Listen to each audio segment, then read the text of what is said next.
Backed by US-led coalition airstrikes, Kurdish forces in Syria have made territorial gains against Islamic State militants. The United States said this week it had airdropped ammunition into Syria, but did not specify which rebel groups it is aiding. Turkey has warned against arming Kurdish forces in Syria, which it views as terrorists allied to PKK Kurdish separatists in Turkey. This stance was communicated to the United States and Russia. It means Turkey cannot accept any cooperation with groups that are waging a war against Turkey.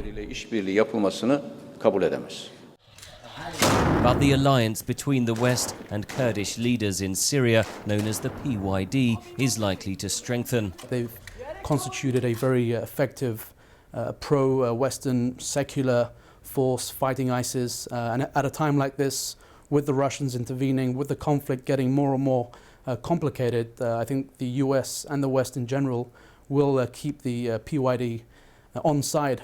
Kurdish commanders told Reuters they had formed an alliance with Arab rebel groups to launch an assault on the Islamic State's self-proclaimed capital, Raqqa. A short-term alliance is likely, says Al-Aldin. Given that they do have a common goal, and that is the end and the defeat of ISIS.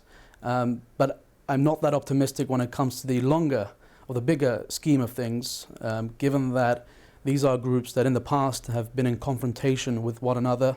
They're very much at odds in terms of what future Syria might look like. Ethnic rivalries mean a Kurdish-led assault on Raqqa would be problematic. In Arab-dominated parts, there would be considerable opposition to the Kurdish militia controlling their towns, even if it meant getting rid of IS, because there are deep-rooted tensions there between the communities. Turkey fears Kurdish groups in Syria aim to push further west along the border over the Euphrates River, aided by Russian air support. I think the Turks would like to have the freedom to attack inside Kurdish parts of Syria, but I don't think they currently do. The wider alliances with international powers makes that very awkward, because they cannot be seen to be striking one of the few forces on the ground, which does have popular support and does have a measure of legitimacy, who has been successful against Islamic State. Meanwhile, Turkey said Wednesday it has evidence linking Kurdish PKK militants and Islamic State terrorists to Saturday's bomb attack on a peace rally in Ankara. Many Kurdish groups claim the Turkish state was behind the attack, a claim the government has strongly denied. Henry Ridgwell for VOA News, London.